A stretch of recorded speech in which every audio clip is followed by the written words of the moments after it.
Michael and Julianne have been best friends for years. The one constant thing in my life is that he'll always be there. But they were never more than that. Call me 4 a.m, whatever, we gotta talk. Until he popped the question. I called because I met someone. To someone else. Well, We're getting married.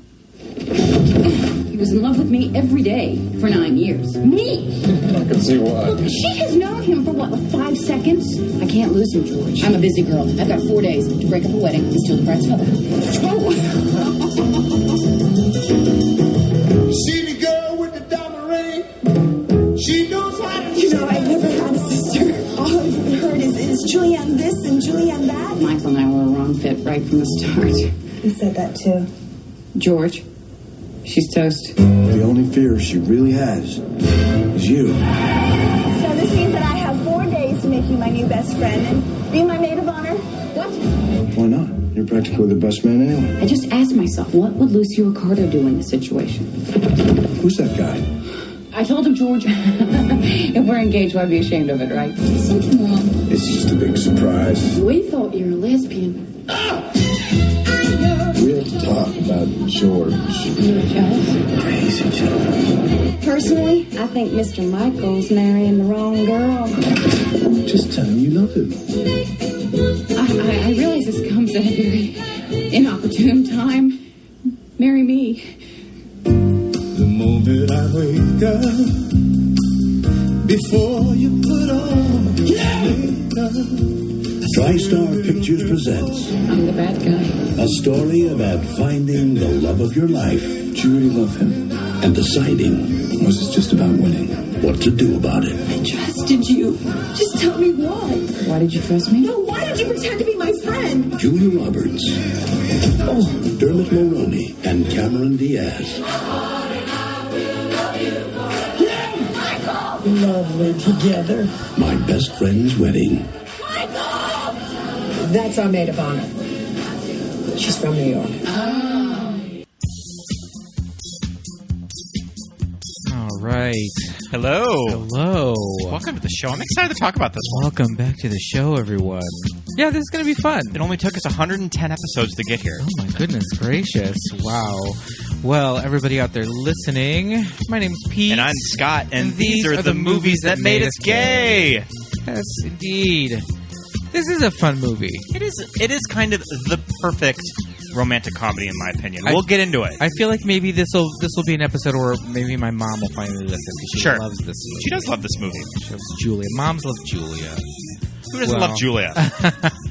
Scott, why don't you introduce our guest and we can talk about this movie? We had from our 54 episode he was on the show last summer. We actually have him in person. Yes, Blake indeed. Knight, welcome to the show. Thank you. Welcome back to the show. And I think that I just offered you My Best Friend's Wedding, and you said yes. Oh, and by the way, we're watching My Best Friend's Wedding, released June 20th, 1997, directed by P.J. Hogan. Yes. Yeah. I think you reached out and you gave me a list of 2 or 3, but that was at the top of it. Yeah. And I was very excited because I love this movie. And I'd been most of wanting my to get friends- to it.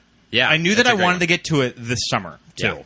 Yeah. It's a good summertime movie. It's a good movie anytime, I This think. opened the same day as Batman and Robin. I know. Isn't that wild? That's It's crazy. Yeah, And and probably- Batman and Robin gross a lot more money than this movie, obviously, but...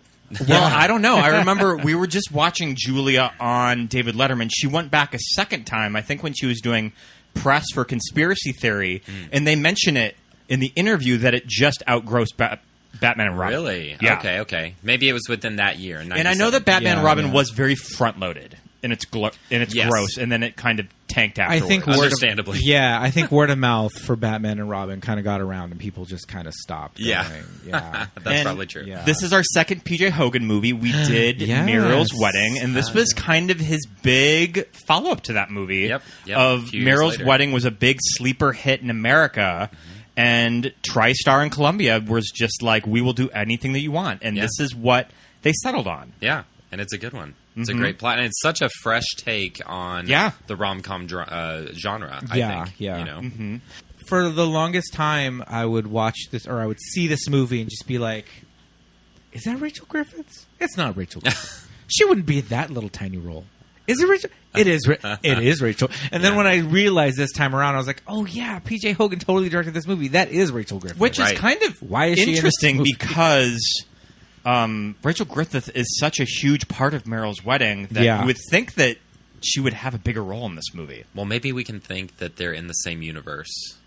Okay, everything maybe. is multiverse. Maybe she's just very into weddings. I like there's a bit in the trailer that's cut of Rachel Griffith's where she says lesbian. Yes. And they probably cut it from the movie because it's just Rachel's accent. Right. Of lesbian. Yeah. Lesbian? You're probably right. I know. I heard a few things in that trailer that I don't remember from the Lucy Ricardo line. Yeah. Yep. Yeah. Which makes sense for her, for Julia, just being a comedy person, and she's always, plays redheads often too. But, yes, true. Yeah. This okay. All cards on the table. I have not seen this movie in a long time, right? So I saw it the other night in our. And this is one that I kind of usual revisit rewatch. every few years, right? Yeah. I don't go more than a few years without revisiting it. And this whole clumsy klutz aspect. Oh, they're laying it on pretty thick with Julia's character. She loves it. Oh, though. you guys, she just can't sit. Falling in a chair. back in that office chair. She does not know how to sit in a chair. Yep. Falling off beds, chairs, all and I that. think that scene of her falling off the bed was in every single TV spot for this movie. Yes. Yeah, I'm sure. I've seen that spot, dozens and dozens of times. I watch this movie at least once a year, probably. Yeah. But yeah, I do remember that spot pretty fondly. But it's successful though. All the klutzy stuff, like all the Butterfingers, Julia stuff. And when she was going out me. when she read the script for the movie, she said one of the things that drew her to it was the physical comedy, the aspect of that. So I guess that's something she's really into. Sure. And she does it well. Sure. So, cute. Yeah. And then another thing that I noticed, just researching the movie and watching it again and going to some scenes and things like that, I was skipping ahead.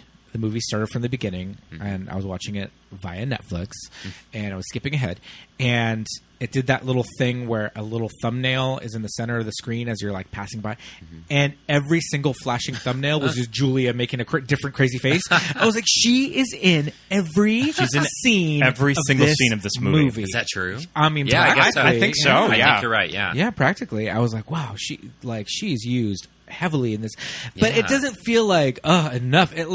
She's that good that you're just like, all right, I want to see her. And when she's not on the screen, I'm saying, where's Julia? Yeah. Well, and the cool thing about this rom-com too, a lot of the time, there's a huge stretch of the imagination for whatever the plot is and what's to happen. Yeah. I feel like this is really grounded in reality, and we could, the most unbelievable thing to me in this movie is that she's supposed to be 28 years old and she has her shit together so well. Yeah, whenever I revisit this movie and it reveals that she's 27, going on 28, and they're going to be married by the time they're 28, I always gasp. They're going to drag her out in the town square if she's not married by the time she's 28. Different times. But then I also think of that when you revisit Pretty Woman, Julia was only 22 when she made that movie. I know. And it's just wow. But she's always sort of looked like she's in her early 30s. Yeah, that makes sense. Yeah, that's true. I mean, well, also too, I feel like we've got this whole Gen Z to I blame Gen Z for everything, but and I don't know, maybe it's just a product of being a certain age, but it's just they look so young now. Yeah, these kids these days, man, they look very young, and now they're all dressing like we did in the early 90s. Yeah, exactly. All those high-waisted pants and Jinko jeans are coming back. But are they? Yeah, kind of. It's just the big billowy baggy pants. Acid wash, yeah. But Julia comes from that group of 90s gals like a Sheryl Crow, a Helen Hunt, just perpetually 38. Yeah. Always a solid, That's true. a solid 38, no matter what movie, what year it is. I'm just like, I buy them as 38. I think a lot of other actresses actually turned down the role. Okay. I was reading SJP was offered it and had to do Sex in the City commitments, so she couldn't do it. I think Clarissa Flockhart was offered it. Callista, yeah. Cholesterol Flockhart. I don't know, Mrs. Harrison Ford. Yeah. But also turned it down. And she also turned down the role of Cammie. She turned down both. Yeah, roles, she turned down both, and I was reading that. What a screw up, right? Yeah, and I was reading that both Laura Dern and Drew Barrymore were considered for the role of Kimberly, but I think Julia Roberts has it in her contract that she can pretty much cast whoever she's opposite of. Yeah. Because I think she kind of greenlit the idea of Cameron Diaz and for Dermot Mulroney. Okay. Yeah. Had her and Dermot worked with each other before? I believe they've worked with each other since, but Sure. I don't know if that was the first. Yeah, because they're in thing August they've Osage done. County together. Yeah. Together, and also Julia has been married to both Dylans, Dylan Mulroney and Dylan McDermott. In movies. In movies. Oh, I was like, wait, what? Not in real life, but yeah, she's been married to both. Interesting. Or no, she's starred opposite of both. I guess that she's not married she to wasn't him. in married this to movie. Okay. Dermot Got Mulroney. it. Yeah, right. Yeah. But I would have loved to have seen Drew Barrymore as Kimmy. She would have been good as She could have Kimmy. done a good job. yeah. Well, and this kind of launched Cameron Diaz. She had just done Yeah. The Mask and I think that she was coming off of She's the One and Feeling Minnesota. Oh, boy. with Okay. Keanu Reeves. So she was an indie queen at this point. She was Right. the queen at this point. You know, and- I think Cameron does ultimately work a little bit better than Drew because so. Cameron gives me that kind of like waspy, like rich, Yes. blue blood that's true. to the character. going to karaoke in her pearls. Well, she didn't know. She didn't know. I what she mean, said. I have so much to say about this karaoke scene. I Yeah, love that. Like, scene. We'll get there. No, it's great, but it is out of control. What It is is. going on? The logistics of this karaoke bar, I got a lot to say. I mean, come on. I'm excited to hear your commentary. Yeah, but yeah, I think Cameron is very successful. Drew would have been fun, but Yeah. But she was in rehab at the time, so probably not really. yeah. Kind of like Maybe. working her way back in the studio system because she had Yeah, just done she had just done Scream. Okay, so right. she was sort of I don't know. You said that Callista was offered both roles, or That's somebody else? I heard that Okay. Callista Flockhart had turned down the Julianne and the Kimmy role. Interesting, because I feel like what year did Ally McBeal start? Oh, It would have had to start after Probably around that time. 97. Yeah, around that time. yeah, 96, 97 probably. Yeah. But yeah, I'm just thinking. I mean, well, the other thing is too, because Julia and also Dermot have this perpetually 38, look to them. Right, right. To me, I feel like the age difference when he says, "Oh, this is." I met this girl. We're getting engaged. She's 20. It's Yeah. like she's 20. Yeah, like, yeah, yeah. What the hell? That seems so young. Yeah. But in reality, they're playing just turned 28. Right. So I mean, that's not that big of an age. and Right, yeah. Cameron was know. probably 23, 24 when she made this. Yeah, So I think that she was about 21 when she made The Mask. I think that's right. Yeah, that sounds about right. So, what do you know of the script of sort of right before filming? Like, what did the shooting script look like when Well, so- the actor signed on to it? I believe so. Ronald Bass or Bass, I'm not sure how you say his name. He's the screenwriter. And also, his screenwriting credits are Amazing. insane. Yeah. Like, Rain movies Man. that I had no idea that he wrote. Sleeping with the Enemy, Waiting to Exhale, How Stella Got Her Groove Back, Stepmom, Oscar winner for Rain Man. So it's written to Julia Roberts movies. Yes. Yeah, that's right. Two Julia starring vehicles. From what I've heard about this, I was trying to do some research about it too, and I couldn't really find the information yesterday. But I think that the movie was supposed to be a lot more. I think it was rated R. Okay. And I think that it was supposed to be a lot darker. I know that the George character had a completely different name, and he didn't really have many lines. His name was Digger. Digger. Which is, sure. I understand why they had to change it to George, a little distracting. But yeah, initially I think he only had 2 or 3 lines, so Rupert Everett was very hesitant to join on for the film. Right. But once he saw, I think once the director saw their rapport, they did a lot of rewrites for that too. But I'm not sure. I don't know a lot about the script Sort before of others. became his editor. Or her editor. Right, Yep. right, yeah.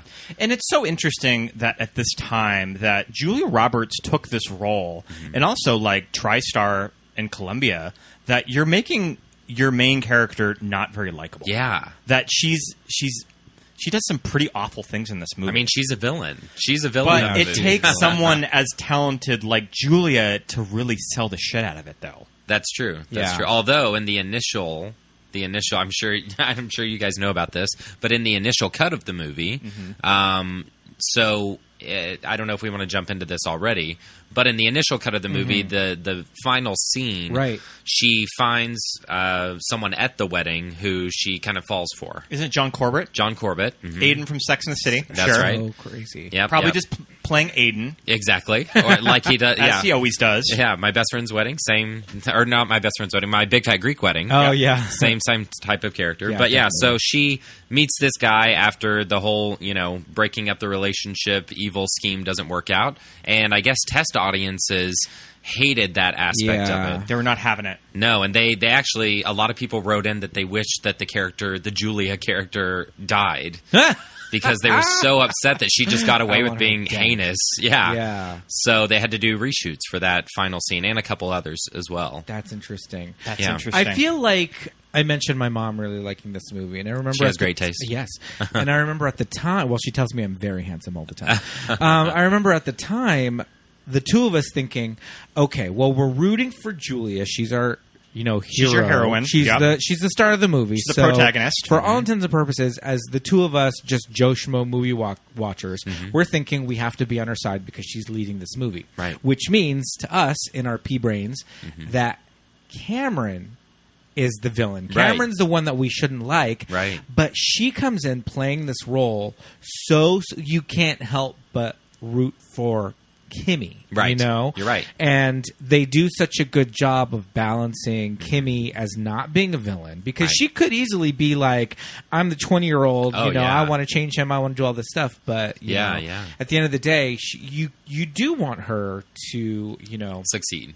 to succeed, even though Dermot Mulroney fully screams at her in public and makes her cry in a restaurant. I have a lot That to was a say little about that. heavy-handed. I thought about that yesterday. Yeah. I was like, this is a toxic trait.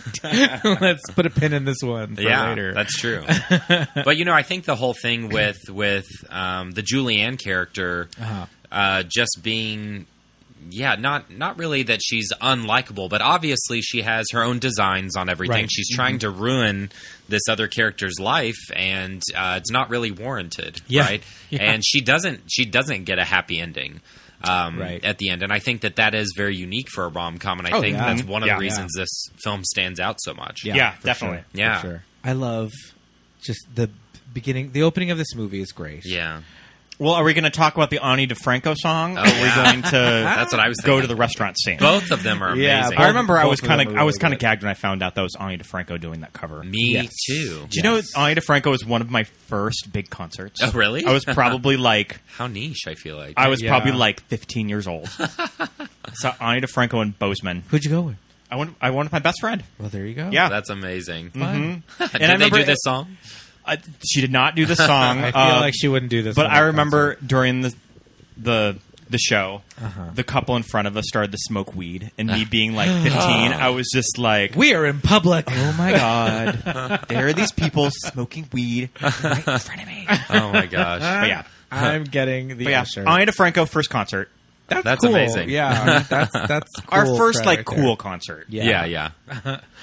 That opening scene, though, it is great. And it sets a tone for the movie, that's very, very playful. You kind of know what you're getting into. And it also, this movie is so musical. Yes. I feel like there are, five or six different numbers of people actively singing. Not just, I'm not talking about the soundtrack or the score. Right. Which is also great. James Newton Howard, the score. Oscar nominated too. Yeah. Oh, was it? Back when score was 2 categories, it was drama and comedy. Oh, interesting. And James Newton Howard, it's one of his few Oscar nominations. Okay. Yep. That's a shame. I think he's great. But Yep. there are so many songs in this movie. Makes sense from PJ Hogan because the soundtrack was a big part of Meryl's wedding too. Right. That's right. And I think even just the way the opening is staged, the color and the music and all that, it is that playful kind of like, I don't know, it just kind of informs me that this is not an American Hollywood. Definitely, yeah. Sure. You know what I mean? Yeah, it's like, stylized in some way. Yeah, For sure. I'm like, oh yeah, of course this is an Australian director. Look at this opening sequence. Yeah, Like, nobody would do that. Yeah, that's true. Yeah, especially like at the time. Right. But the opening restaurant scene also. It's very interesting how they landed on food critic in the script. I love it. Yeah, yeah. It's very gay. This 27-year-old that is just like writing these like make it or break it, destroying these restaurant reviews. This staff is like, I will burn down your house with your I will murder your unborn child. Yeah, I will murder your if you entire don't get family. this shit right. Yeah. Well, and then later on, the George character said, whenever they're doing the dinner scene, and he says, "Oh, we met at an insane asylum where." She sent a chef. She made him insane with a crazy review that she wrote about his food. I was like, there's probably some truth in that world to that. But I think that it's a great power play to have her be a food critic and show how assertive she is. Yes. Yeah. I mean, just like, I guess that was just the 90s of you could be 27 years old and be that successful. Those were the days. As a print journalist. Yeah. Can you imagine? Right. And it starts off there in New York. Yes. Right? Yes. Yep. Because she has to make her way to Chicago. Right. Okay. So this scene is cute. It's the whole we also, it's kind of we get informed of the backstory. Yes, of but both of them. it's a little running joke with Scott and I of like, what kind of crazy movie job are these people going to have? What are some of your highlights? Well, I mean, usually it's in publishing. It is. You're right. Usually people are in magazines, writing, publishing somehow. Yeah, one of my favorites is Amy Adams in Leap Year. She's an apartment stager. Oh, interesting. Apartment staging. That had to have come from the real life inspiration. Yes. I'm guessing. What does Maya Rudolph do in Away We Go? Oh, I love that movie. she illustrates medical textbooks. Yes. Yep. But somebody does it. Somebody's Well, got to do it. I remember my sister who was going to like ultrasound school at the time. I mentioned that, or we went to that movie together, and she was like, "Oh yeah, that's like a big career." And then she lists off like all of these names of people that she knew That like, do that? that she just knew of. Interesting. That did that. So yeah.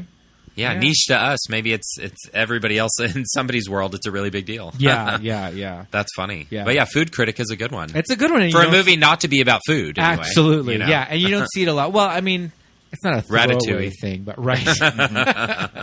But yeah, I think they just, this is an old rule of romantic comedies going back to like the screwball romantic comedies of the 30s, is that your main characters kind of have to have a way to just leave everything behind and get into the business of the movie. Right. So they have to be... They can't be like a school teacher right, necessarily. Exactly. And they have to have some kind of independent wealth and job that they can just be like, well, I'm going to go away into this fantasy land of what's happening in the movie and helps let it all go crazy. It helps that Kimmy's parents are like... Loaded. Forbes magazine richest people in America rich. Yeah. That you can plan this wedding in 4 weeks and book all of your venues. Yeah. It's not an issue at all. I'm in the middle of wedding planning right now, and I'm telling we can't even get calls back from bakers. Right? Just normally. Yeah. Working out for weeks, And they're doing it if in my 7 best days. friend told me that she was getting married the next day.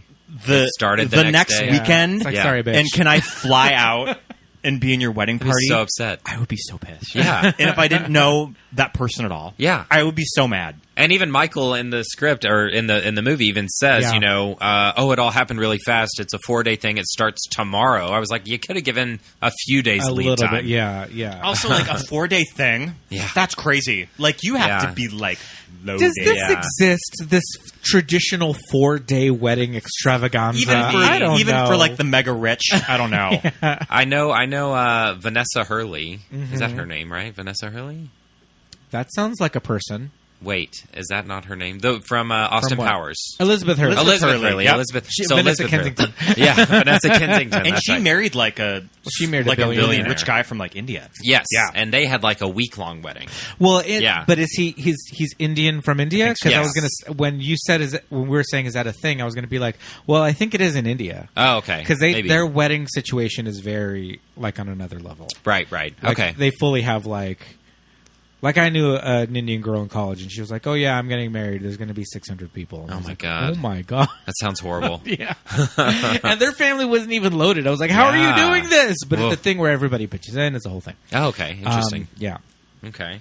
So, yeah, I don't know. They're having this 4-day, WASP wedding extravaganza Yes. in Chicago. And Jules has to head over there.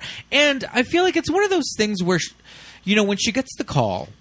Because they were just talking about if they're not married by the time they're 28. Yes, they have a... They're getting They have a hitched. pact. Yes. Yes. And she's checking her messages on her home answering machine by calling her home answering Yes. machine with her giant cell phone to check the messages from the restaurant. And it's one of those dad flip phones from the 90s. With the leather case? With the full-on leather case. Well, and at one point, she's carrying the phone in like a clutch, A basically. tiny clutch. And it's the only thing that's in the No, clutch. that's There's all that not would even a fit credit there. card squeezing next to this phone. No more room. It's very much a sign of the times, but it's, it's nostalgic. Yeah, absolutely. That would have been a nice phone in 97. It would have been 96. a great phone for that year. Well, she was a very Yeah. successful food critic, Yes, so. definitely. So, but I'm thinking that, when she talks to Rupert Everett, George, George, yes. She talks to George, and she's explaining who he is. She's just like, oh, yeah, just kind of wistfully reminiscing about this man. They had the brief relationship in college, but... In Florence. For a month. A month, one steamy hot month or something. Hot month, But they've been best friends ever since. But then, once she does find out that he's engaged, and it's like this whole like pact is off the table, that's when she's just like, oh wait, I have been in love with him this whole time. I don't know. It's a little convenient. Yeah. But I think it's just like, wait, is she in love, or is this just her like person, this like type A personality just being like, no, he's going to marry me, not her. Yeah, I'm not sure, because it seems like, I don't remember exactly. Yeah. I don't know what exactly they say whenever she does check the messages, and she's sitting there with George, and she says, she kind of acts like they haven't talked in a long time. Right. Yeah. That's what I got. So, yeah, if it'd be, if they were best friends and hanging out and talking all the time, and all of this was a very sudden thing, and she was kind of in love with them on the down low the whole time, that makes more sense. Yeah. But for her not to really be chasing him actively, and then, I don't know. And then all of a sudden it's just life or death. It's just like, I've got to break up this marriage. Yeah. You know? It's like, all right, to collect yourself. It is, like we said. Have a cocktail. Yeah, chill exactly. out. I think the biggest issue would be the whole, like, okay, well, now I got to make my way over. I got to take off work for a couple of days, be in this wedding. It's a little bit of a pain, but, I guess we'll make it work. She's best friends with their editor. She can make it work. Oh, yeah. In the universe of the movie, it's no big deal, obviously. She's able to take the time and do whatever. Maybe go review the caterers. But that could be her in for getting a few days to go to Chicago. Yes. But she makes her way to Chicago, gets met up at the airport by Dylan McDermott, by Michael, and this is when we get our first glimpse of it's Cammie. Dermot Mulroney, right? Dermot Mulroney. Yeah. I'm going to do that the entire time. I always mix up those two names too. Yeah. Not Dylan McDermott. Dermot Mulroney. And I'm sure that those two actors have been getting that their entire careers. It doesn't even sound the same. It's just multiple syllables with But at any rate, this is when we get our first glimpse of young 20-year-old Cammie. Cammie, yeah. Cute as a button. Yeah, she's very cute. Hillary Clinton haircut. Yes. A little bit. Yeah. With the pearls. Yeah. The look, it's a lot of look. It's, it's the very sweater set. I mean, that whole family. It's the whole Waspy family. It's definitely the look that Hillary probably brought to her beauty salon in the late 90s. For sure. I want the Cammie look the picture of from my best friend's wedding. I think Hillary actually in the 90s was rocking a bob. Yeah, I think she had bangs and a shoulder length bob. I think that's right. Yeah. She didn't graduate to the Cammie cut until a few years later, or mid 2000s. Yeah. But we got our favorite scenes of Cammie behind the wheel. Oh my God, my exit. This always makes me think of when you see those memes of gays going to get their iced coffees. Yeah, or just whoopsies. Yeah, peeling off on the freeway. Yeah. And I love I love Julia's acting, her like scared acting in the car because it looks pretty treacherous. Yeah. It's a funny scene. Julia rocking her 90s sunglasses. Oh my gosh. That was just sort of the cool look of when you're an A-lister and you're out promoting a movie. You had to have those like little circle sunglasses. My gosh. Yeah, you're right. And all the blazer she's wearing, the thicker lapels. Oh my goodness. It's very, very mid-90s for sure. Yeah, her whole color palette, beige, tan, grays. But that offsets because the family, Kimmie's family, and Cammie herself, it's all floral pastels. Florals and pastels. yellows, especially light blues. Especially when we meet her conjoined twin cousins. Oh my gosh. The horny sisters. The horny sisters from the South. The vengeful slut. Rachel Griffiths and Carrie Preston from... Arlene from True Blood. True Blood, and also, what was the nail show? Claws. Yeah, she was really Claws. funny on Claws. Yeah. Yeah, you're right. How could I forget? I do like Carrie Preston a lot. She's funny. Yeah, she's great. I didn't even think about that. How Kimmie's family is just that very like Laura Ashley, just like florals and pastels. Oh yeah, for sure. And it's interesting of how Kimmie's family is written is that they're not even written as the villains. No, like not that at you all. could They're have very sweet. You could have easily seen They the all love script her. just making caricatures of these waspy, uptight people. Yes. But they seem pretty cool though. Yeah. Which, I mean, that's another reason why I think that this rom-com is so set apart from the others, because there isn't any active villain that's going against the protagonist. Yes, yeah. It's almost as if the protagonist is her own villain in this case. Yes, yeah. And even when you meet Kimmie's mother, who is played by Susan Sullivan, from Dharma and Greg, that's where she's I remember amazing. her from. She Greg's mother? She's Greg's mother, yes. Okay. Yeah, she's Greg's mother. Because she is essentially playing the same character. But, you see this woman, and she's playing this type, and I don't know if you're going to go to, like, a Lucille Bluth kind of a, thing. Could easily, yeah. But she just is so welcoming to Jules, the entire family. I mean, she must have been really cool with her stealing that truck at the end of the movie. Oh my god. That she was still even invited to the wedding. Yeah, right? That's very true, yeah. Yeah, the whole family is so sweet. Even the father, Walter, I can't remember who the name of the actor there. Yes. But he, everyone is so sweet and just kind of welcomes Julianne with open arms to their own detriment at some point, And I believe that Cameron's best friend got in a line dancing. She broke in Abilene. Yeah. She broke her leg line dancing. Yes. Oh, my goodness. And she couldn't do it with a broken leg. Yes. So Jules was sort of like bumped up. Yeah. To be the maid of honor. To be the maid of honor. Yeah, yeah. So was he planning on inviting her to this wedding? Had these circumstances not happened? I don't know. Maybe he's just that type of guy who doesn't care about this sort of thing. Or maybe he just knew, like, I'll just call Jules, like, a few days in advance, and she'll make it. I mean, it sounds regardless. crazy. Yeah. It sounds crazy to me. But yeah, could have been they had that kind of relationship, I guess. I would have been livid. Yeah, same. Yeah, either way. Invitation, I would have been feel like really... when I was invited to my friend's wedding that was, like... in 3 months. Yeah. I was just like, well, what the fuck? Yeah, scrambling. Now I have to look at my schedule and rearrange my vacation days. Because that was the destination, yeah. Destination weddings are always a thing. Yeah, that's true. That's very true. Who do you think you are? That's very true. So she kind of decides right off the bat, like, okay, I got this. I'm gonna break them up. Break this shit up. Right. Right. No holds barred.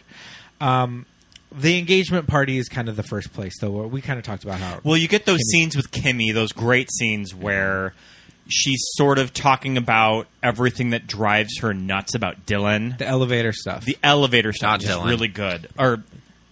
Michael. Just call him Michael.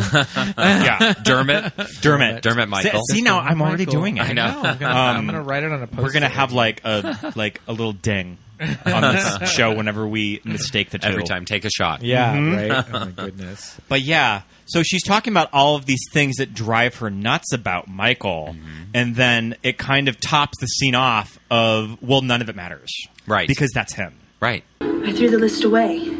He's not a balance sheet. He's Michael, and loving him means loving all of him. You get nervous in small confined spaces? So it's sweet of you to want to be protective, but nothing ever did give me one moment's pause about this marriage. You become hysterical in small confined Except one. You. You'll always be there in his mind, this perfect creature that he loved for all those years. Well, perfection can get wearing after a while. I'm not kidding. I had to face up to all of my competitive drives, and believe me, I've got them. No. And after all, what am I going to be jealous of you for the rest of my life? Our paths will keep on crossing. Of course. He'll always talk about you. It's only natural. And the answer was so simple. I was going to predict that. You win. I've missed a step. He's got you on a pedestal. And me in his arms. Yep. Yeah. So that's just kind of the first sort of like chess move that this character has against Julia. Yeah, that's true. That she's probably like, oh shit, this is going to be harder than I thought. Right. But they are, when they do get in the elevator and she starts going down the list and saying, oh, I broke him of this house, cigars in bed, so she is trying to change some things. Cigars in True, bed, Michael. but cigars in bed are terrible. Really? That's gross. Still, Horrible. 90s, different time, But yeah, and then Julia Roberts' character says, or she's saying, oh, the way he sucks soup through his teeth, and she says, don't touch that one. It's a trademark. Yeah. It's just there are so many kind of cute moments peppered in with all this diabolical scheming. Yes. that make it such a fun balance, of a movie to watch. Yeah, absolutely. And she's kind of picking up on little things that Cammie is throwing out there to kind of use against her later on. Sure. Quitting college. Yes. Yeah, she's dropping out of Architecture school. And Michael has a career that he travels a lot because he's a sports journalist. Right. Yep. I think he covers college teams. I think so. Yeah, I think so. If San Francisco sweeps Sacramento, I guess that's college. I mean, it could be whatever. Yeah. I don't do the sports, so Right. You would know more than me. Yeah.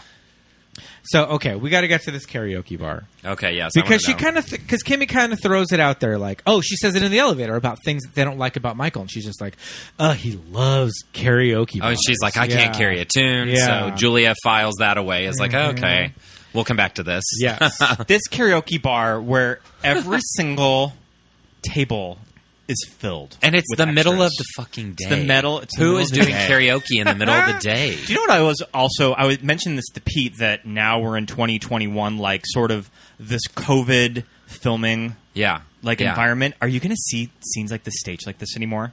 I don't know. Just like that many extras. all of these extras in this scene. I've heard that you're not as much. Yeah, I've heard from a few productions saying like, oh, filmmaking is never going to be the same. I think it will eventually. They're just going to have to sort of stage it around having that many extras. They'll just drop them in. They'll just blue screen green them screen in. it. Yeah. Put them in post. Yeah, exactly. Do what they do in like The Bold and the Beautiful and just use a mannequin. Yeah. Do they really do that? I mean, they were like a year ago. Oh my god. So, Crazy. okay. So this karaoke bar is full of tables. Yes.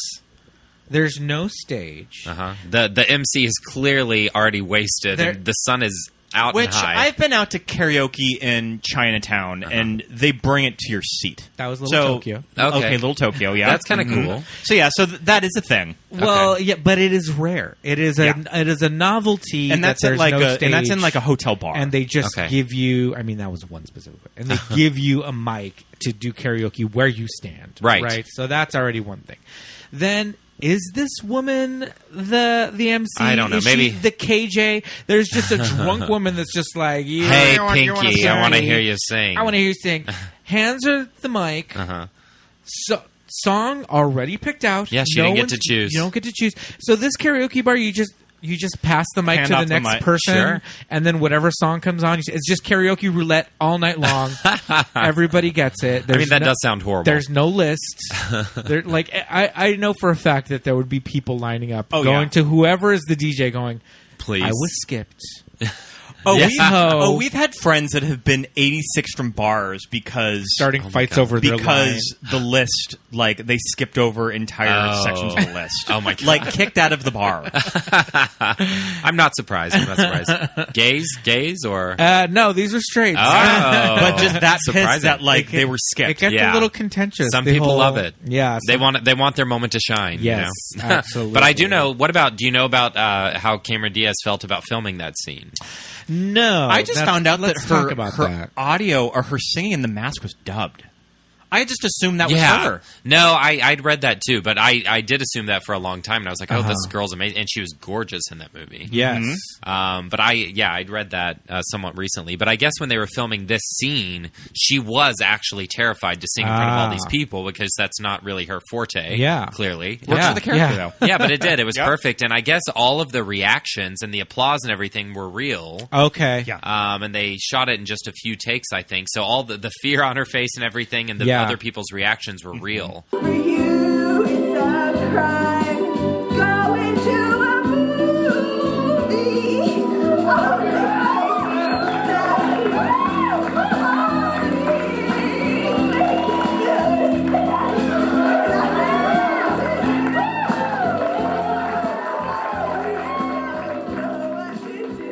Do you know what this scene reminds me of in Meryl's Wedding is when they do the Waterloo lip sync. Oh, yeah. And when you watch Toni Collette in that scene and you just see the entire character arc in like one song. Yeah, you're right. She's sort of found like this confidence by the end of it. Well, and I guess Hogan just does a really good job in that because even in this scene with the karaoke, you know, Jules thinks that she set it up and set her up to fail. Yeah, and she gets up there. her. Yeah, and she's singing, and it is horrible. It is, but there's that moment when Jules looks over at Michael and he's kind of looking at her like he's falling in love with her all over again, even though her voice is horrible. And she's like, oh, I screwed up. Julia's reactions in that scene are really good, too. In this whole movie, really. Even in the movie, I know she's in every scene, but even when she's not speaking, her reactions are just on point the entire time.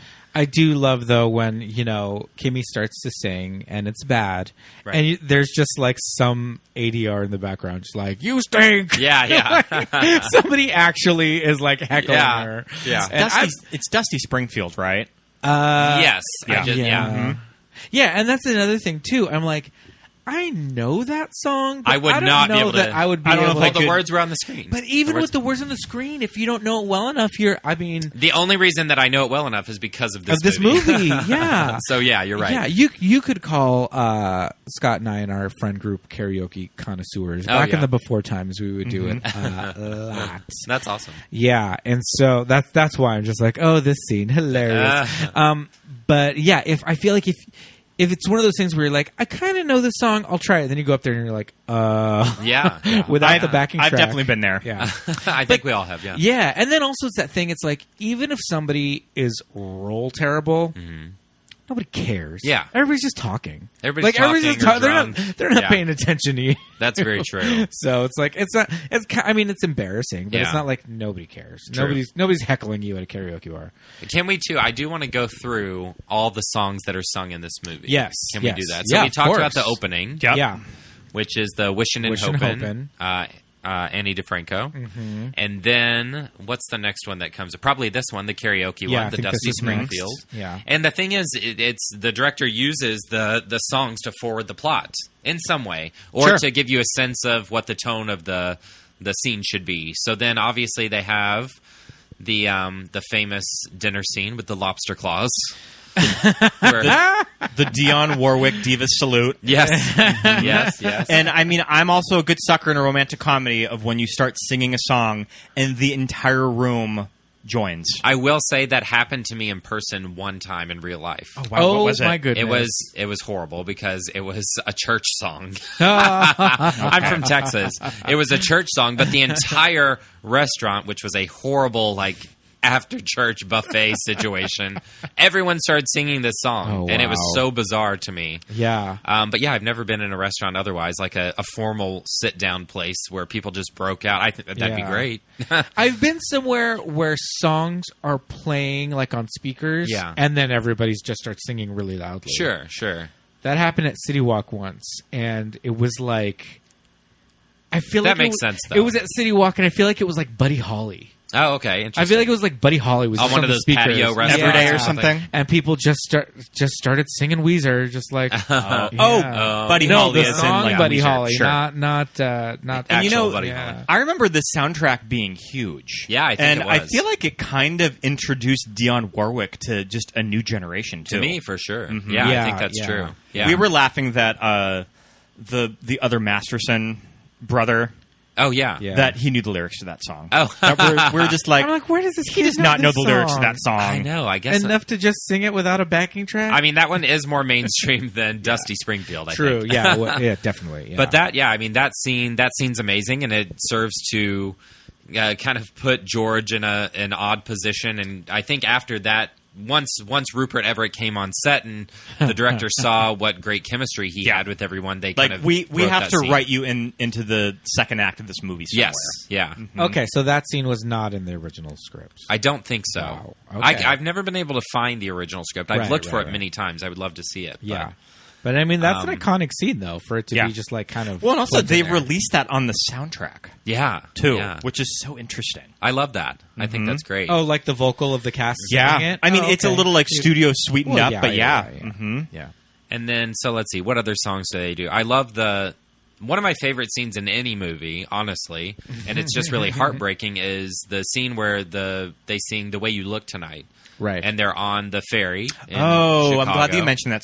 That I love scene. that. I have that in my notes. That's one of my favorite scenes in the movie. Yeah. I mean, that's some like AFI romance clip reel shit right It's there. great. It's great. It doesn't feel cheesy. Yeah, you right. know, He's like really in a lot good of in that song. You and I didn't, in our relationships with other people,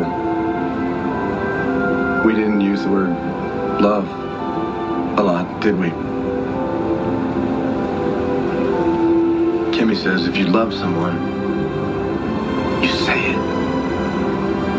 You say it right then, out loud. Otherwise, the moment just Passes you by. He's great in that, but also just, again, her reactions, because, you know, at that point, I think he says, you know, Cammie says that if you love somebody, you should just say it right then and there, or the moment just passes you by, and then the moment does pass her by. Yeah. They start singing this song that used to be, quote-unquote, their song. And he mentions that they don't even have a song. Yes. Too. Yeah, he and Cammie.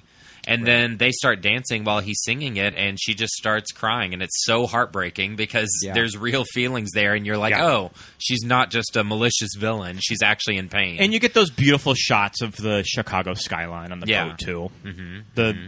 The gorgeous James Newton Howard score, too. Yes, yeah. Have you guys picked out a wedding song yet? No, we haven't. So we're actually doing a daytime wedding Okay. because we're doing it outside because of COVID stuff. And now, you know, just this week we have mandates that we have to wear masks inside again. So who knows what's going to happen. But because we're doing an outdoor wedding, we're kind of doing the theme is like garden party. So we don't have a dance, but we are going to have songs that we walk down the aisle and then away from the aisle too. I think that our official song was Time After Time. I love that song. Specifically the Ava Cassidy cover of it. Oh, that's a good one too. Yep. That's a really good one. Her cover of Fields of Gold also is Yep. amazing. Yeah, that's really good. Good choice. But I definitely recommend if you do first dance, tell the DJ to cut it in half. Exactly. We're not doing a dance at all because I hate dancing that much, honestly. Yeah, it was torture. Yeah. That's always such an awkward time at a wedding, though, I think. You're like, okay, we're going to watch the bride dance with her dad or something. We're like, okay. Unless they're both really great dancers, most of the time you're just like, oh, this is kind of awkward. I guess we'll applaud and watch them in silence. You know? It's kind of weird. I always thought it was a weird tradition. No, definitely. You're absolutely right. Another song off the soundtrack that I think is very beautifully used. It's kind of going into the third act of the movie. What the world needs now is love, sweet love. When she's chasing him, he's chasing Cammie. And it's specifically the Jackie DeShannon version of it. It's a great version. And I like that she puts that tape in, and it's fully midway through the song. Yeah. Like, it's in, like, the... That's when she steals the van. On the bridge. Yeah, she steals the van, and she turns it on, and that just happens to be what was playing at the time. Yeah. And then another song that was used, I think it was Annie's song, right? When they're doing the helium balloons, the Masterson. Yeah, that song, I didn't know what that was. You don't know that song? No. You fill up my senses. Oh, That's John a great Denver. song. Okay. John Denver, yeah. All right. But I think it's called Annie's song. Is that right? Maybe I'm wrong.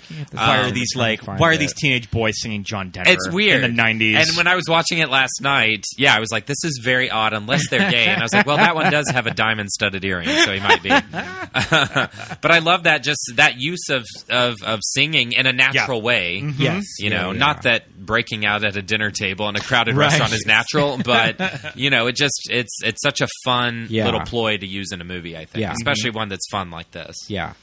Yeah, just using all these techniques to turn it into this like pseudo musical. Yeah. And even when I'm writing scripts, I try and write in like a song in every script that I can in a way that's used, whether it's through karaoke or something, because I think you can get a sense of what you can get more of an intimate sense of a character too. Yeah. Like Cammie standing up and shaking like a leaf and singing this song, even though she's got the world like at her fingertips, it shows that she's vulnerable and she's scared about things. It's very interesting.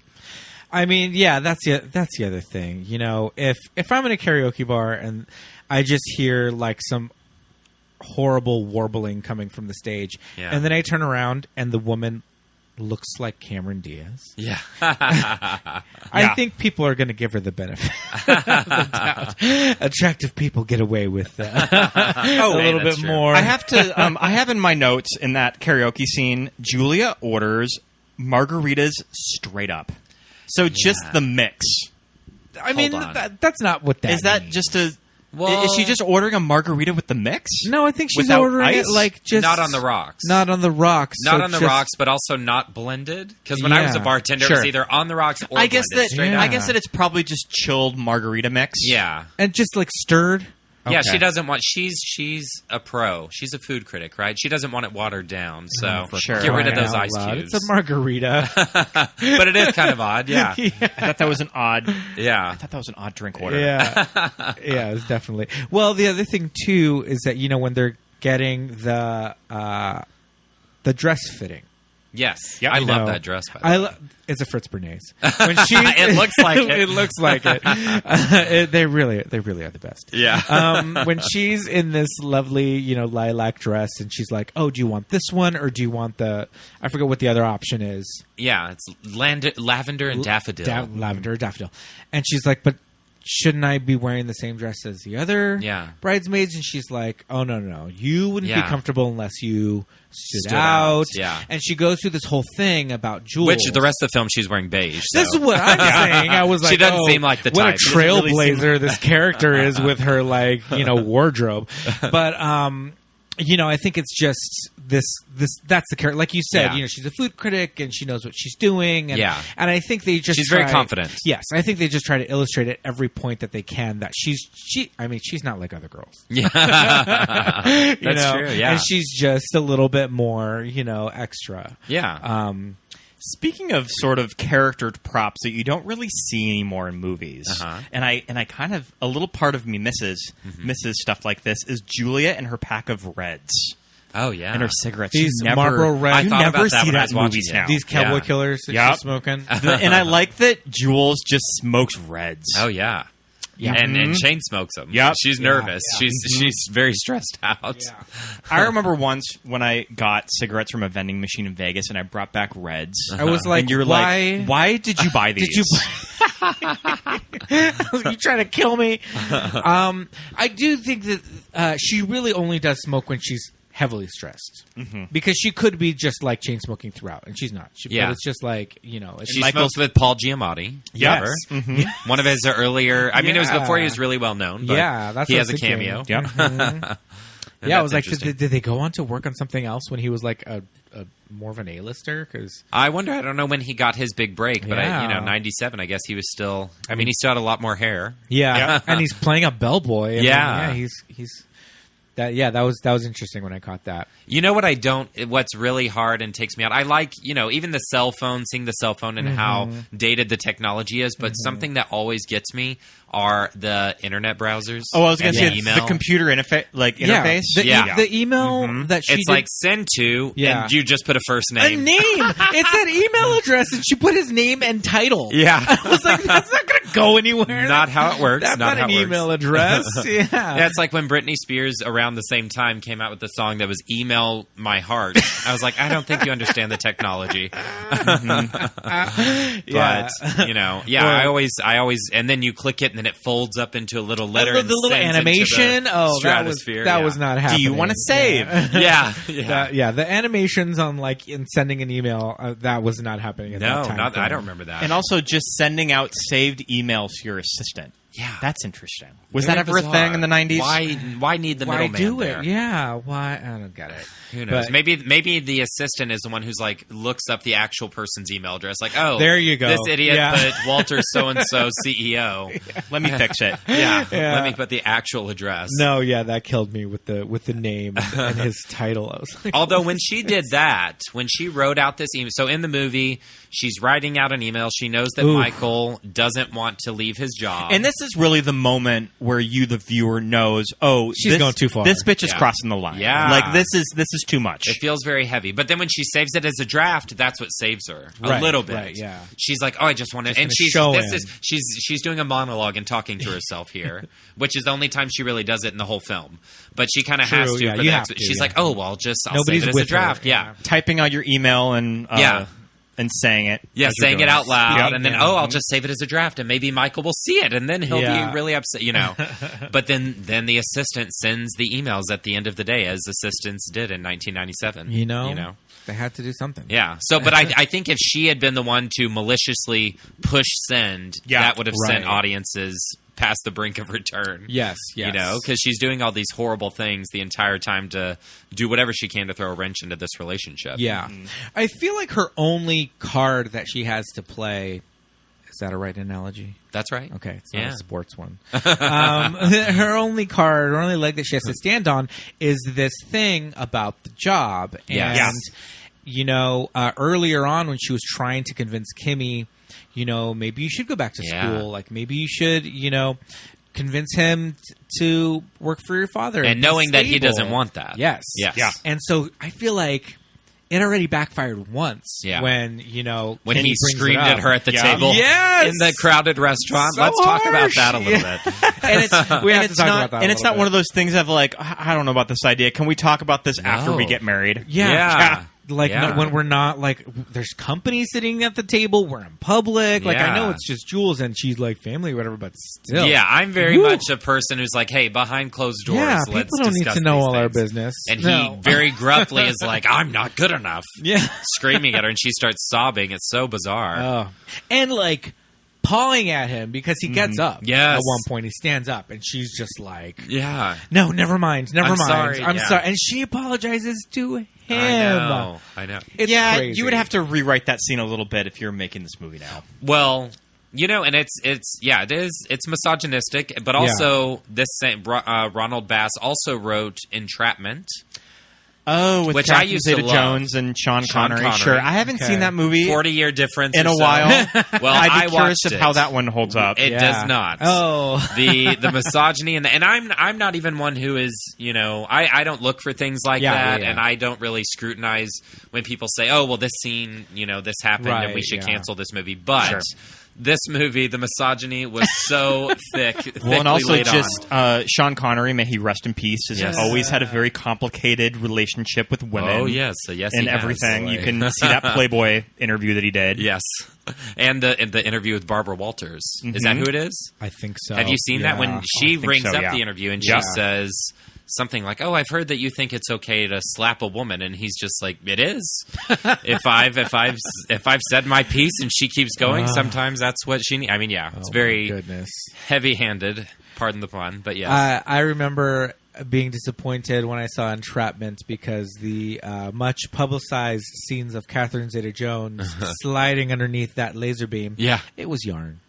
Yeah. Can you it was, tell? It was practice. Oh, you're right. You're right. The They're whole scene was practicing. she was practicing getting through it, and that's the only scene of her doing it. And we were like, Did me and they my friend were CGI like, it in the trailer to make it look like lasers? For like added. I feel like don't you know. just couldn't tell on TVs. Oh, okay, like when you okay. would watch the TV spot, it Yeah. just looked enough like it. That we were Okay. just expected it to be. Right. Still a good movie, but Yeah. definitely, definitely problematic in some ways. Yeah, yeah. But Yeah, back to for my best friend's wedding. We could talk about that one another time. Yeah, definitely. But yeah, so she uses this kind of leverage in this scene, and Jules is just kind of and how would you say that she's playing it? Because she's just kind of sitting there watching it happen. Well, and Jules and Michael had just had a conversation about this, and Michael was saying, "Oh, well, Timmy would never do that." So you think he'd be a little more suspicious. Well, and also this is the scene directly after the boat scene. Yeah. Where they get to spend some time together, and this is where he has his monologue of, if you love someone, you just say it, and you just see her sort of standing there, very helpless, that she doesn't know what to do, and then the scene immediately is when she writes the email. Right. Too. Right. Yeah. So all that happens in one day. I know, right? Yeah, there's a lot going on. And Well, also it's only a 4-day affair. They've been to the restaurant. Yeah. Kimmy's dad has shit to do. Yes. He's back at the office. She took George back to the airport, didn't she? Also, in the middle of all this. Did that already happen at this point? Yes. Yeah. Also, can we talk about, because when I was younger and watching this movie, the way that Julia Roberts delivers the line when she says, "Oh, he just came into town for a few hours to fuck me." Yeah. Right? When I was younger, I was like, is that what she said? Yeah. And then I watched it with captions again. I mean, I knew by now, but I always thought that was so funny. As a PG-13 movie, well, and you can only use especially it for once. the MPAA that you can use fuck as in fuck you. Yeah. But you really can't say fuck me. Yeah. Yeah. In a PG-13 movie. That's true. We noticed with the slutty cousins, yes, when they're first talking to her, it looks like Arlene is saying something else that's dirtier that they dubbed. I noticed that too, and actually. I think it might have been... What did I think? What did she say? They're talking about the groomsmen. Yes. Don't take the short, fat, hairy one. He's mine. Yeah. Yeah. That whole thing. I remember that. And it seems like she said something about... And it might have been an F word. Maybe they threw it... Maybe it was a fuck that they needed to get out. I think so, because they treat these twins like they are... they are the scapegoats, the outcasts of the family, for sure. And everybody keeps referring to them as being foul-mouthed. Yes. And they don't really say anything that's scandalous. Right. They must have, though. So I think maybe in that introduction scene, she says something that's a little bit more risque, but they scaled it back. After the MPAA saw it, they were like, you got to cut this line. Yeah. What is My Best Friend's Wedding rated? Is it PG-13? It's PG-13. Wow. And this is probably one of those movies that when they were editing it, they really had to pull it back. I think so. And like I said, I think the original script was rated R. I might be wrong in confusing that with Pretty Woman, because I know that was the case with that. Sure. Yeah, but I think I have read something about that with this film, too. Yeah. And especially kind of Julia at that time. I mean, also, we haven't talked about Julia Roberts had a rough 96. So I feel like she was very... Mary Riley? She was very lucky to get Why? a movie like this. I mean, she did Mary Riley. Oh, sure. She did... I thought you meant in her...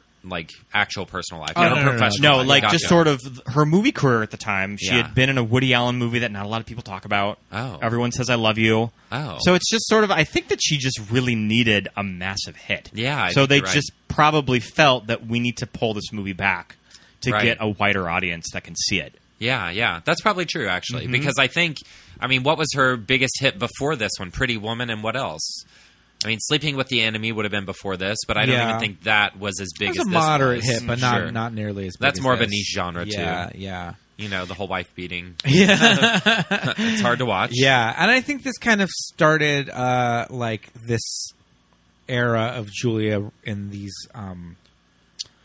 I don't know, lighter fare. Yeah. Because she was doing Pelican Brief. It's kind of ironic that Julia at this time had an America's Sweetheart brand of her, because there's nothing that is a sweetheart about Jules. Yeah, you're right. So that's just kind of interesting. Well, about a lot of her characters, even in Pretty Woman. She was a prostitute, a lovable prostitute, heart of gold. Yeah, but yeah, that's true. Gosh, I can't believe she did Flatliners and Pretty Woman the same year. Yeah, bizarre! Wild. Yeah, Dying Young, Hook, and also Hook was a very. I love that. She kind of had a reputation of being not very liked on that set. Too. I've heard that. So I feel like at that time she was like, I'm 2-time Oscar nominated. What are you going to do about it? Yeah, right. I think that, and she's of course since now chilled out. I'm sure that she's lovely to work with now. Yeah.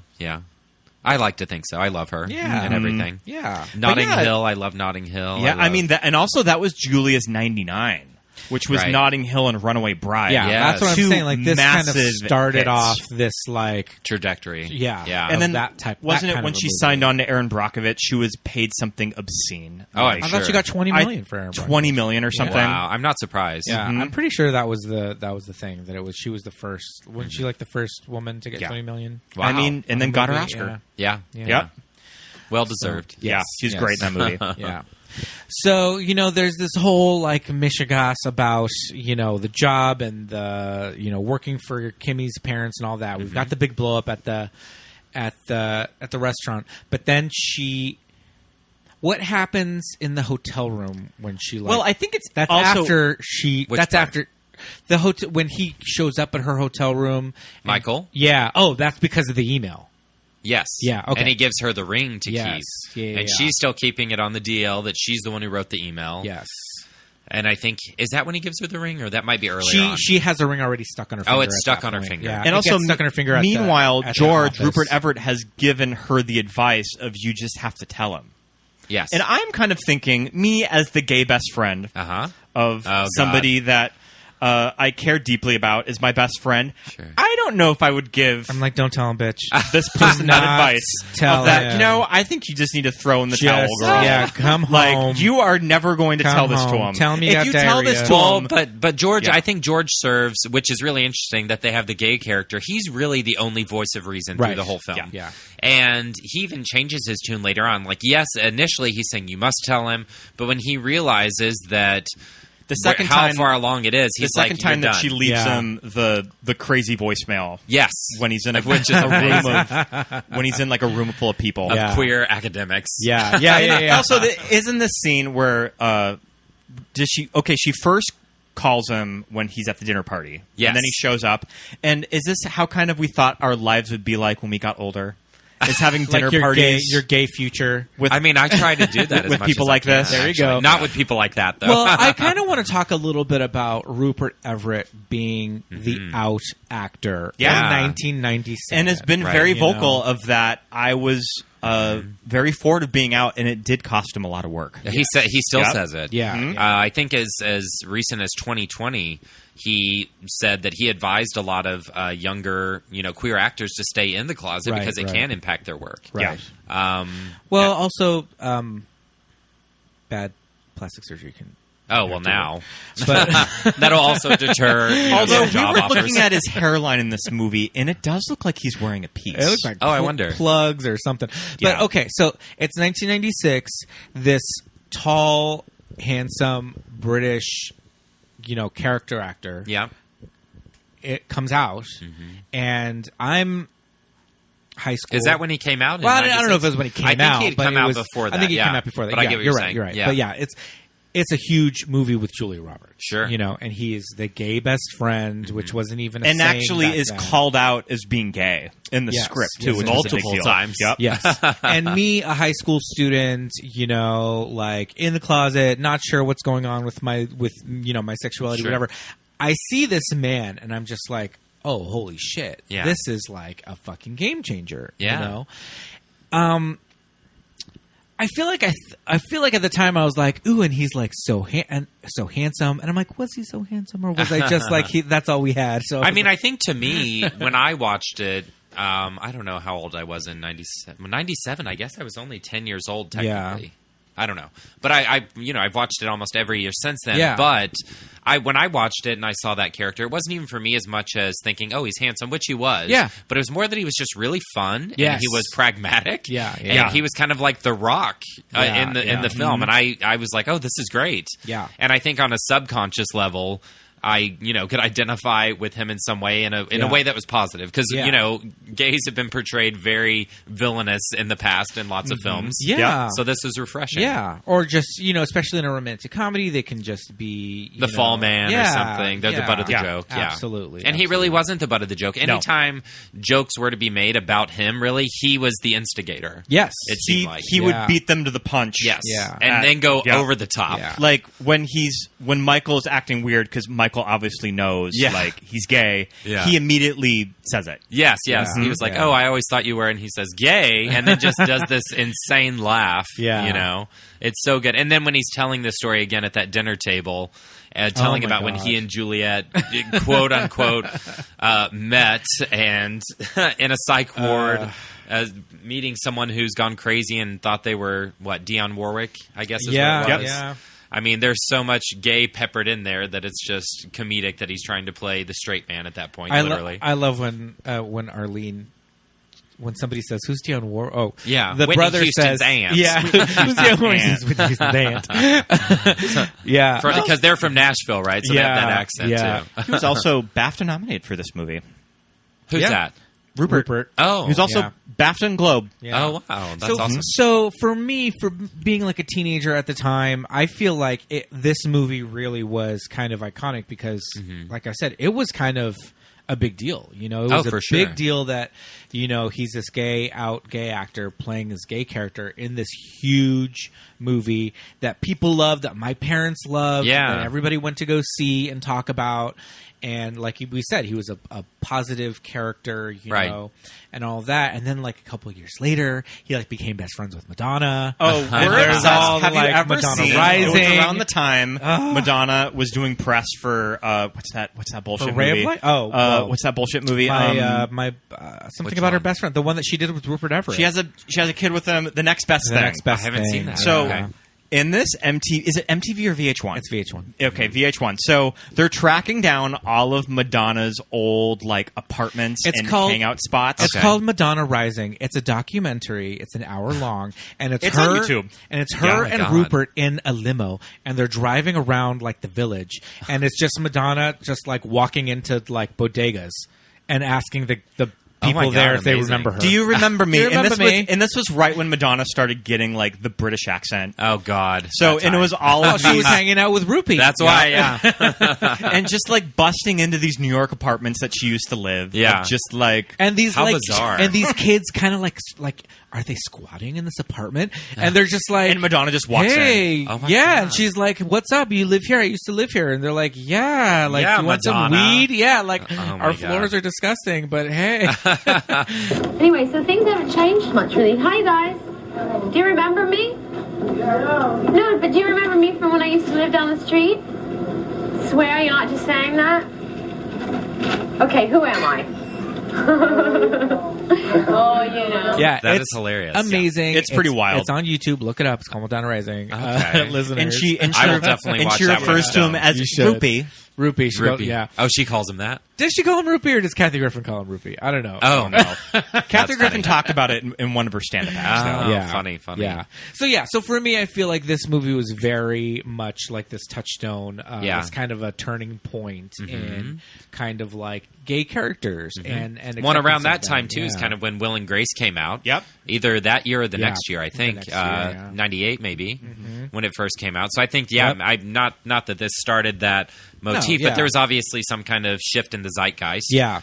Where, absolutely. that type of gay man was being portrayed. Yes. And we just watched Julia on David Letterman. Uh-huh. And they were talking about the Rupert Everett character, and obviously David hadn't seen the movie, so he just assumed Oh, it that was an old interview. it's Yeah, an it's an old older- interview. yeah. So David just assumed that 97. Rupert was playing her boyfriend, and she's just like, no, David, Right. like you have not seen the movie. Right. But and also just gay best friend. That word wasn't really in Sure. the public consciousness. So even Julia at the time didn't even have a word to like describe it. She was just Oh. like, he plays my editor, but he also plays my second best friend. Oh. But he's also Yeah, GBF could have tied it all gay. up. Yeah. like it took her a beat to even get it out. Oh, interesting. You know? Yeah, very Yeah, interesting. very but yeah, different all she had to times. say was GBF. It's like, oh, okay. Well, and the cool thing too about Rupert Everett is he is still, even with the success that he's had, which could have been a lot more. He could have been a lot more prevalent had he stayed in the closet, possibly, which he speculates himself. Yeah. but he still is calling out. He's saying, Hollywood can be very hypocritical in a lot of ways Sure. because Yep. the people who are in power and who are, basically, you know, on the surface area anyway, fighting for all these social causes are the ones who are not casting gay people in in leading roles or in roles that aren't explicitly gay. So, you know, he's saying, you know, Hollywood's a big part of the problem too, and he's very vocal about that. And I think he's one of the few, I guess, gay men with that clout that I think has really come out and tried to say things on a regular basis, you know, about that issue. And I think that's really interesting. Yeah. So go watch. Don't watch The Next Best Thing, but watch Madonna. The Next Best Thing, that will be like episode 450 of this show. Oh my God. Have you guys done Mannequin yet? Of course. Oh, good. We have done Mannequin. Yeah. We had a nice. We haven't done a Mannequin 2 on the move. We had a nice conversation about Hollywood in that movie. Oh, okay, I'm sure. I mean, Hollywood Montrose. Come on. Have you been seeing of those memes of the Sex and the City gals? Yes, of course. And then it's Andrew McCarthy holding up the mannequin for Sam. That's so good. Oh boy. All right. So I mean, we're kind of getting into the third act of the movie where she comes clean. Yeah. Yes. Cammie, the whole bathroom scene. I mean, I think it's kind of ballsy for this ad campaign to put this big scene in the gazebo. In the trailer? All of the trailers and TV spots. Oh, yeah, because it kind of gives away, you know, the big thing, the reveal. When she says, pick me, choose me, you know. Yeah. What does she say? I can make you happy or something. Which to me, that's where it's like, this is the worst thing that she does in the whole movie, I feel like. It's like, don't tell him that. I mean, yeah, on it would be a his nightmare, wedding wouldn't it? day? What the hell? And also, she assumes that he's called it off. Right. Too. Well, she assumes he's called it off, but also think about this, because obviously if she and Michael are such good friends, and this is the first time she's heard of this Cammie girl, right? So maybe in her mind she's like, you know, maybe this won't be as big of a deal, me ruining this marriage for this girl he just met. I don't know. Yeah. But yeah, that scene, and she goes all in, and she does a great job playing that, because that would be, I think it'd be very easy to either way overdo that scene or underdo it. Yeah, and I think she does a really good job of bringing it home and making it feel very real. And you can see the nervousness and kind of the regret immediately on her face as well. It's also a really good balance of direction that it never gets too heavy. Like, it's very light when they're running away and the family is seeing them like dart across the lawn. Yeah. Of just like, oh, that's the maid of honor. She's from New York. Yeah, she's from that New York. PJ Hogan knows how to balance it. It's really good in a tone that still makes it funny. Yeah, after one of the most dire moments in the film happens, immediately there's a punchline. You know, and then she jumps in a car, and what the world needs now comes on. Jules handles that delivery van like a pro. Honestly, I feel like if I just hopped in a delivery van in the downtown Chicago, and she slams on the brakes at one point, and I actually felt myself tense up, and I was like, is she about to get rear-ended? I was like, is she out in an intersection right now? What's happening? So, we live in Pasadena, and on the news today, there was a high-speed pursuit of a stolen delivery van. Oh, my God. And it was Julia Roberts. And I just kind of thought, like, what if this would be, like, a crazy direction this movie would take? Where she's, like, going down the freeway, a high-speed chase with the police following her. And immediately, seamlessly segues into, I was going to say Speed, but that's the other American that's Speed. Sandy, yeah. That's I love both Sandy. of them. Yeah, we do. We're big Sandy stands. We'll get to this Speed house. eventually. Yeah. Keanu. But going back a very little bit when you mentioned this in the scene in the gazebo and just how good her delivery is. Yeah. But I feel like she kind of has these moments. I feel like most rom-coms have a moment. And Julia has these moments in all her movies. But where she just delivers that line when she says, pick me. Yeah. That's the, like, I want the fairy tale. That's right. The, in like, Notting Hill, it was I'm just a girl standing in front of a boy. Yeah. And when she says, pick me, just the way she delivers, like, I can hear it in my head. Yeah. Like, it's just She said so that when she read good. that line, she said that was one of the scenes that sold her on doing the film, too. Yeah. But it's great. And then when they run off together and, Michael's chasing Cammie because Cammie sees them kisses and runs away. And then she hijacks this delivery van, chases him. And they end up at the train station. And also great scene where she calls Rupee. Yes. And he's just like... Screaming again. So, who's chasing you? Who's chasing you, yeah. Yep. Yeah. And she's like, well, that's beside the point. Yeah. She's still stuck in her own delusional world that she's going to make this happen. Yeah. Or so it seems. Yeah. That would be me if somebody asked me who's chasing you. But shut up. That's not what we're talking about. That's not why I'm calling you. You're supposed to support me no matter yeah. what. But then, she meets up with Michael. They chat. Yeah. And he realizes that she even says it right out, which is kind of goes back to everything we've been talking about. She says, I'm the bad guy. Yeah. And she has been the bad guy the entire time, you know? Yeah. He does quickly forgive her in this scene. Well, and I'm going to, so the bathroom scene that comes up soon after this. So she goes on the hunt to try and find Cammie. You're right. He does forgive her quickly. Maybe he knows that her neuroses are just over the top in general, and he can put some context to it. But then she goes to find Cammie at the White Sox stadium, whatever it's I love called. all of the extras in this scene. Oh, me too. Yeah, great. Well, so about this scene. So this scene, like I said before, the ending was reshot because fans did not enjoy that Julianne just came out on top. I called her Juliet earlier, but I know it's Julianne. It's Julianne. There's Jules, Julianne, Julia, Juliet, who knows what's right? And I think that Julia Roberts even goes by Jules in real life. She too. does. Yeah. She does, yeah. Mm-hmm. That's what like George calls her, George Clooney. Yes, that's right. And his movie at the box office, Batman he probably has her saved in his phone under Jules. I think so. I think that's probably true. With some odd emoji next to it. Him and like Denzel. Yeah. Mm-hmm. You're right. But one of the other big scenes that I know they reshot was that bathroom scene where she knows that Cammie's stowed away in the bathroom of the stadium that her father owns. Yeah. And the reason they reshot it was because apparently Cammie also forgave her really quickly.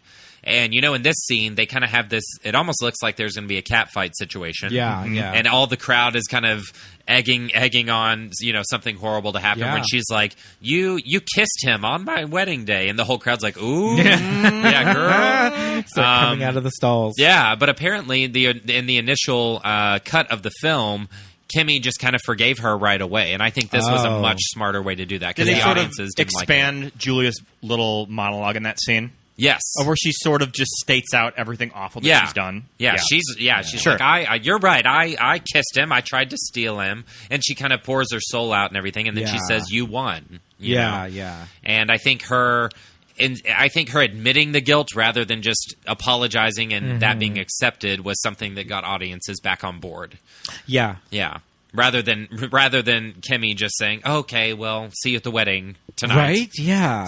That would have been the wedding in 3 hours, an hour and a half. I don't know. I know the time in this film is a little up and down for sure. Yeah. I don't know if anyone sleeps or eats except for at the lobster restaurant where they all sing instead of eating. But, and Jules and Cammie have the time to go and get their hair set and done. Oh, you're right. Into these gowns. I feel like Jules's hair is way more elaborate than the bride's. Yeah. Well, I mean, that dress, too, is just amazing. Yeah. I mean, Julia does have a lot more to work with going on in the hair department than Cameron. She's kind of rocking the Elaine Bennis hair. It's a little Elaine I think Bennis. is her hair like that naturally or no? It's an interesting choice that they did that to make her hair that curly. The curl? But it's really nice. I don't know if it's natural, but I think at that time that was just the Julia kind of look. It's kind of that's like Nicole Kidman's natural hair. It's kind of a blown out perm, almost. Yeah. But it looked good, And then they all, I guess, kind of reconcile, and then at the wedding, she loans them their song. Yes, which is really sweet. Nice. Yeah, I do like the scene too, and how James Newton Howard's score sort of like crescendos it when she's looking for Michael and then he finds her. Yes. Mm-hmm. Yeah. And then she sees him drive off. Yeah. Oh, right. Because it's the scene where they're going like Michael and Cammie are leaving the wedding. They're getting all we decided it's confetti. It doesn't look like rice. It looks more confetti. I was thinking that too because we were talking about. We both watched it last night. Me and my fiance, and we were saying, should we have people throw rice? And I was like, I don't think that's rice. Yeah, I don't think people do it anymore. And and in this movie, it doesn't look like rice. It does not look like rice. Yeah, I don't know. I think confetti would be cute. I mean, the bubbles are weird.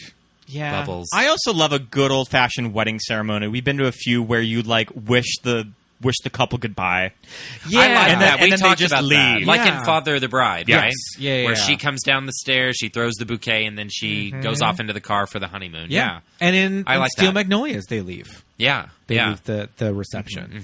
But in this movie, They booked this space until midnight. Michael and Kimmy, Exactly. and Kimmy leave, and that scene, you're right, is cute because there's so many people at this wedding. Yes. That Jules kind of gets lost in the shuffle, And he seeks her out. and he seeks her out and finds her, and they have a nice little sweet goodbye moment. Yeah. But the reception is in full swing. They got the band for like another hour and a half. Yeah. She's just sitting there.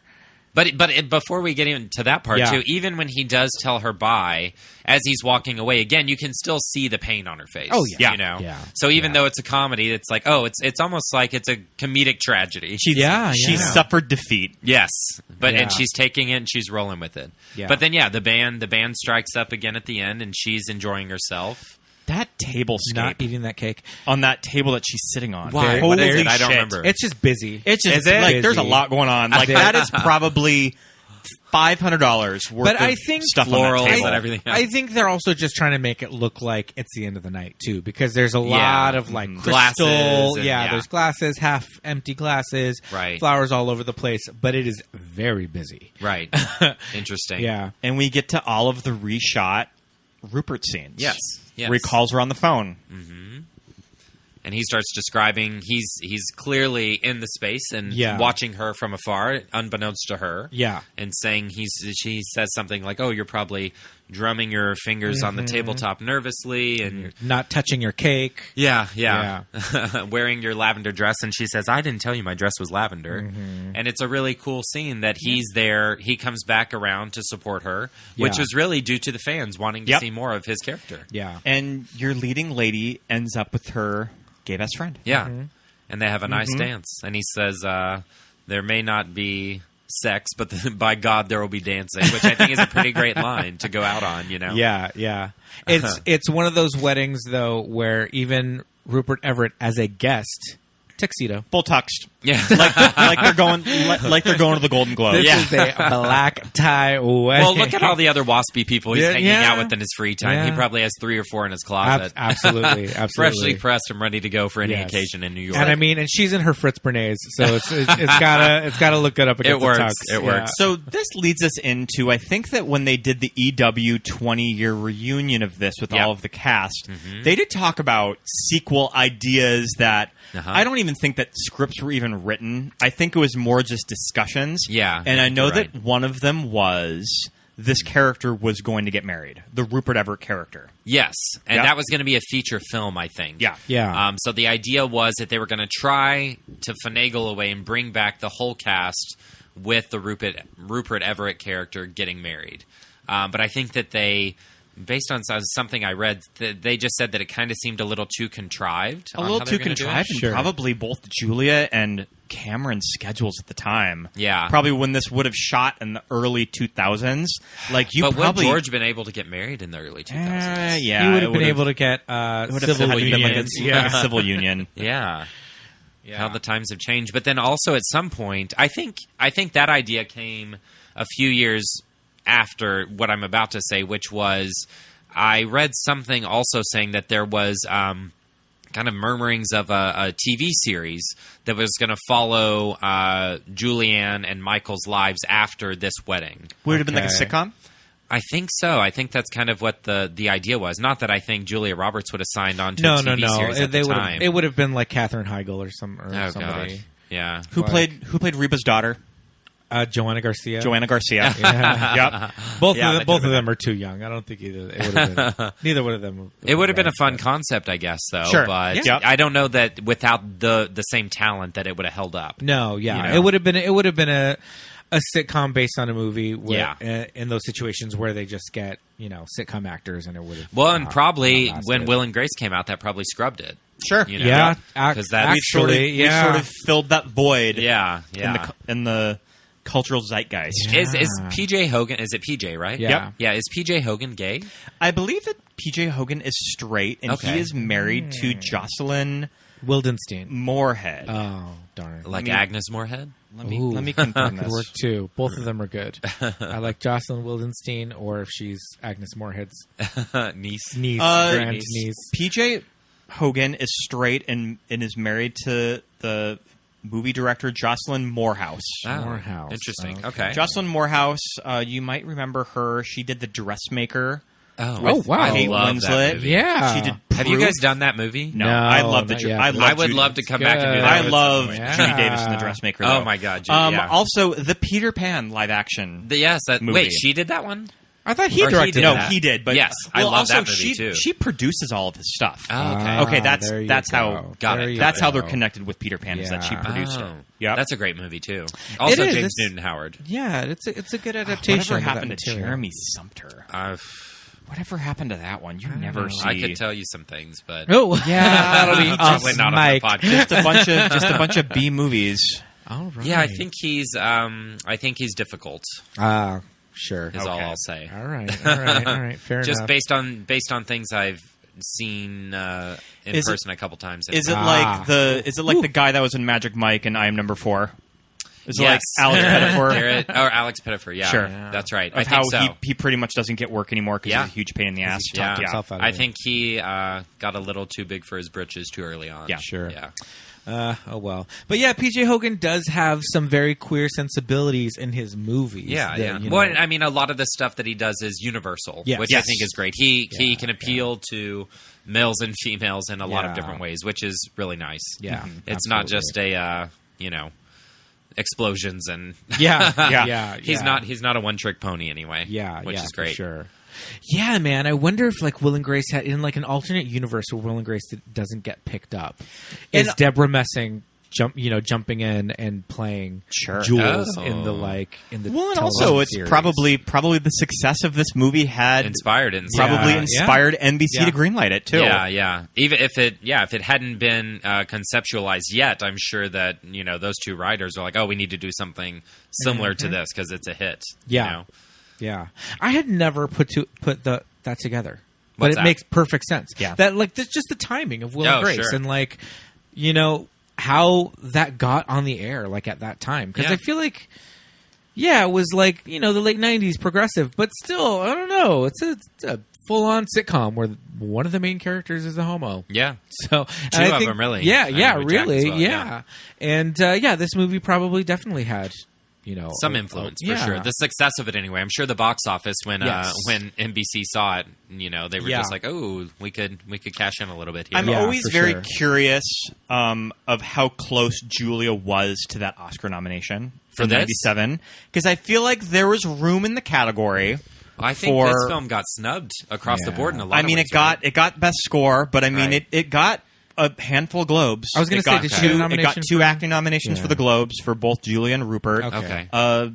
Best Picture, Musical, and Comedy. I think that Julia lost to As Good as It Gets for Helen Hunt. Oh. But I do kind of wonder of like also how good. close was Julia to that Oscar. I wonder because it's like Julie Christie in Afterglow. Nobody remembers that movie. Like put in Julia Roberts for My Best Friend's Wedding. Yeah. That would have been pretty big at the time, though, for a comedic performance. Well, I mean, that's what I was going to say. Comedies weren't. She got nominated for Pretty Woman. That though, I mean, and it is a comedy. It is a comedy, but I think this one's more of a straight comedy. Yeah. That one deals in. It's a little bit more heavy, I guess you could say. Yeah. And maybe also the circumstances of her being a little bit more of the ingenue at that point. Ingenue and just sort of Pretty Woman just had a huge moment. Yeah. This film, I think this film was also really big, but I do think it's a little bit more niche. It's different. Yeah, for sure. Well, I mean, I'm not the one that's watching this movie once a year. I think I almost watch it every year. I think that's on Scott's like I mentioned at the top of the show, like it's a perfect romantic comedy. I agree. Like it has all of the classic elements, and it also without being monotonous. And also without being that, and also it's at a point in popular culture where you could make a movie like this, and it wasn't overly winking at the audience of what it was. Yeah. That a lot of this stuff was still new for audiences. Sure. Sure. Well, and I think a lot of it was new, but even the aspects of it that were not new, I think were just handled in such a unique and interesting way that it sets this one apart from a lot of others. You know? Oh yeah, absolutely. Yeah. Yeah. Wow. I mean, I think we could keep talking about this for a while, but we're running out of time. They're taking it off Netflix the day that this comes out. Unfortunately, listeners. But I think this is one of those movies that is always on some streaming platform. Or if it's not on this, it's on good Prime. enough that you should buy it. Yeah. Exactly. That's how I feel about it. I think Yeah. it's such a good movie. And also, I think right now too, with like digital rentals, like Apple TV or Amazon Prime or whatever. Yeah. $4. Come on. Yeah, $4. probably so. You get it for 2 days. That's a coffee. It's like going to the video store. Yeah. Just skip your iced latte. Yeah. Watch a movie. You can watch it great twice. movie. Yeah, exactly. Remember those days back at Blockbuster? You'd rent a movie and watch it 4 or 5 times over the weekend. Totally. Yeah. I was that kid. Yeah. I'd be like, let's watch it again. Yeah. Well, Blake, I'm so glad that we had you over in person Yes. to talk about this movie. I've Thank been you for wanting to having get me. to it for a while, and it was fun to finally catch up with you in person. Yes, thank you. Yeah, this was one of my favorites. I was very excited that you guys wanted me to come back. Yeah, for sure. Are you still working on your YouTube? Gay in the Life, right? So now we haven't been posting any new episodes of A Gay in the Life. It's youtube.com, A Gay in the Life, where we interview queer people from around the world about their coming out experiences or living as queer in different countries. It's been a while since we posted on that because we may have some news as far as the development as far as that goes. Okay. We're waiting on finalizing something in the next couple of weeks, but we'll let you know if that Cool. happens. All right. Right on. Well, We're we'll excited. definitely keep checking in on that. Yeah, Keep thank you. abreast. But And you guys were engaged pre-pandemic, and Yeah, had seems to like deal we've with all had of that. the Pete's longest sister- engagement. Pete's Yeah. sister just had to deal with all of that. Yeah. And also we've had friends pushed Yeah. their wedding a full calendar year. Yep. Well, Yep. we were initially going to get married on our 10-year anniversary, February 2020. Yes. yeah. I think, and then everything started to kind of shut down, so we kept pushing it, and I think this is third time's a charm. This wedding. Okay. So we have in September. Yeah. Yeah. Wow. Awesome. Yeah. Well, congratulations. Thank you. Thank you so much for coming on the show. We'd love to have you back. Absolutely. Yeah. Yeah. And until next time, thanks for coming on, man. Thank you. Bye.